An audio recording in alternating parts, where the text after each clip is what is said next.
In the name of Allah, most gracious, most merciful, peace be upon you. Is veganism from Satan? I have known two vegans directly in my life.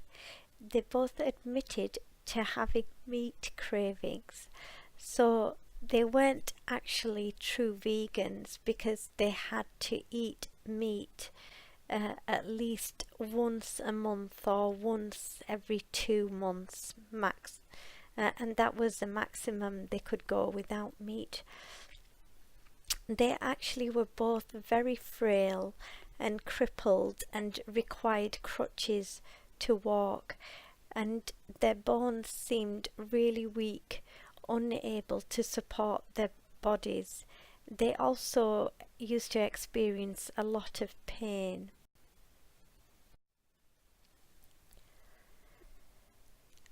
I have known another vegetarian via a work colleague.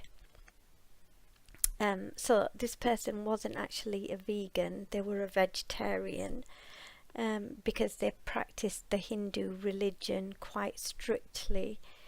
And this woman was told by the doctor that in his experience she was the youngest patient to contract a particular bone problem that she suffered from. I do forget which bone problem it was, but I felt that it was linked with the fact that she was vegetarian. Now, in the Quran, we are told that we can eat meat. So I've taken a couple of verses from chapter 6 here. Of the cattle are some for burden and some for meat. Eat what God has provided for you, and follow not the footsteps of Satan, for he is to you an avowed enemy. Also, it says a bit further on, so Allah's telling our prophet to say this to other people. So that's why the word say is included. Say, I do not find in what has been revealed to me anything forbidden to an eater to eat of, except that it be what has died of itself. So if something dies after a disease, we're not allowed to eat that meat.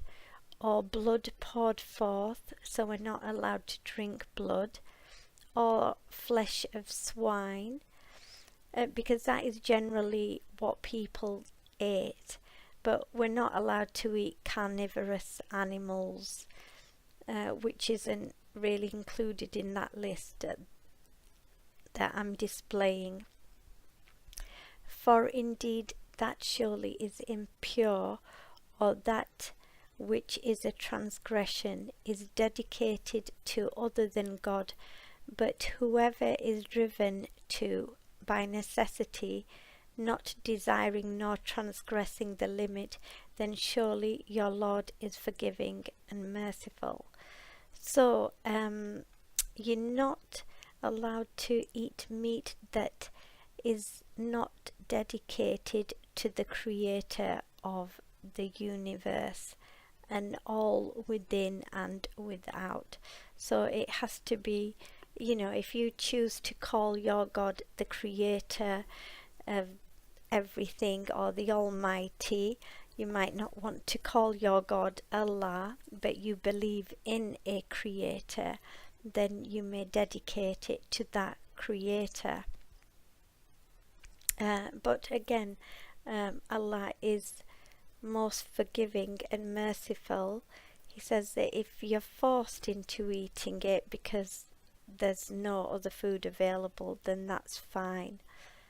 God is forgiving. So people have been created by God to allow them to eat meat. We have canines, we have a digestive system that is capable in dealing with the meat diet.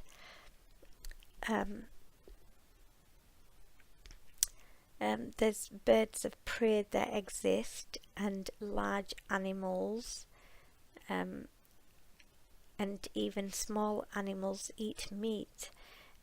Yet there are people who try to promote veganism amongst humans.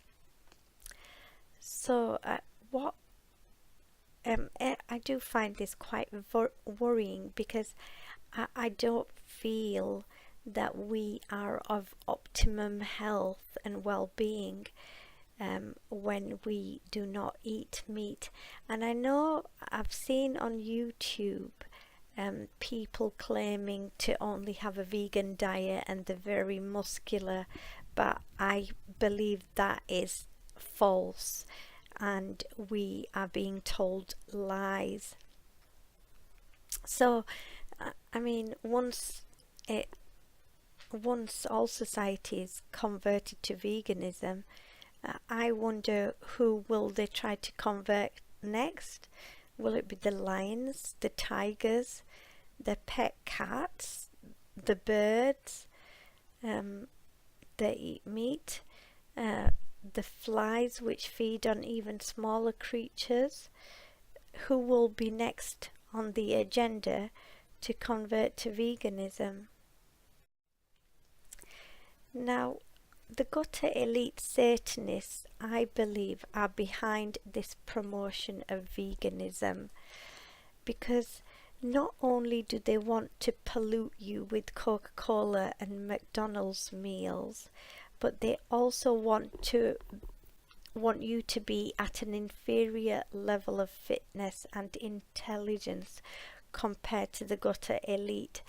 The fact is, when you eat pure wholesome foods and your body is pure, you have a communication with God.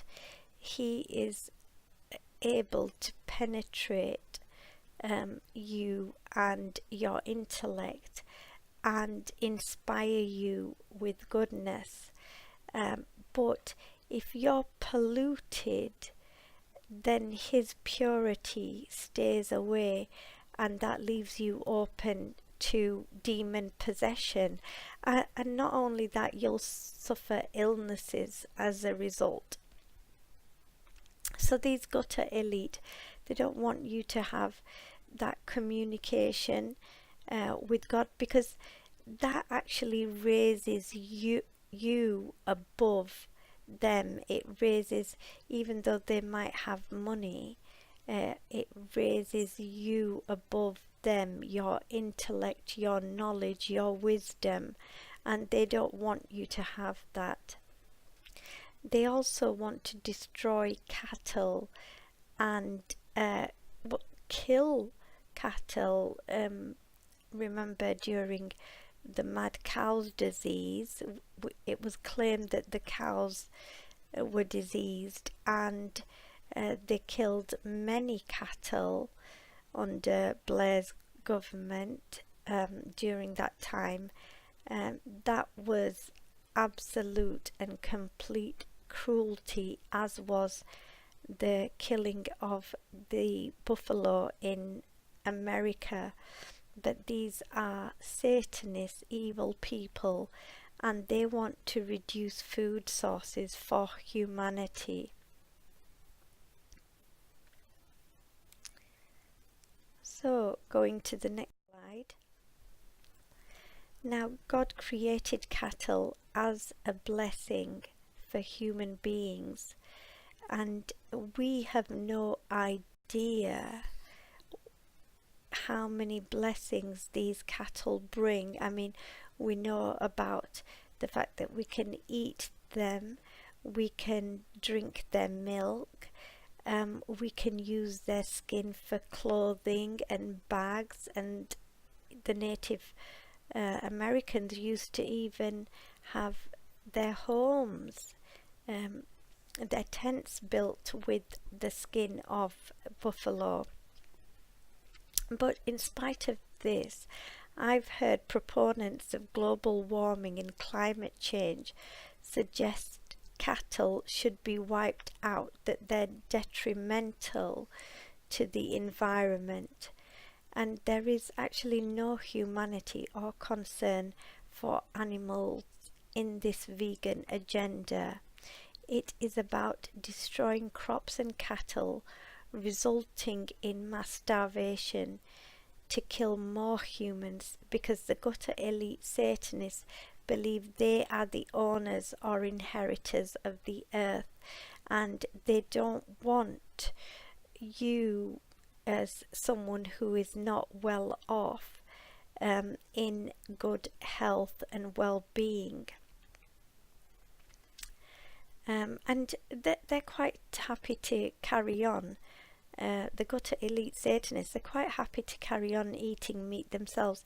It's just the little people like you, they don't think you have a right to high quality foods.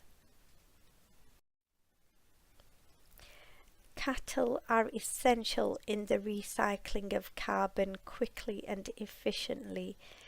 Animals, humans, and pollution produces carbon dioxide, or what we call pollution produces carbon dioxide. Plants take in the carbon dioxide and become plant material. Cattle eat the plant material and excrete it as compost.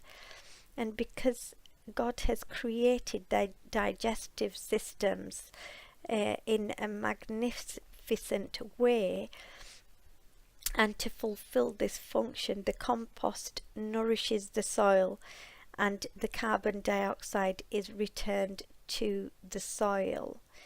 Now, research has shown plants reduce when cattle does not exist in a land. The soil actually becomes dry and barren without cattle. So without cattle you will not have plants, and in the further information below I'll include a link to a video that explains the research that a gentleman has done. I forget his name right now. So I pray that God guides you, protects you, and gives you peace, especially the young people whose minds are being targeted by the gutter elite Satanists. And I pray that God guides and protects them as well. And may the ultimate success be that all creation unite for truth and justice. Praise be God, and Allahu Akbar.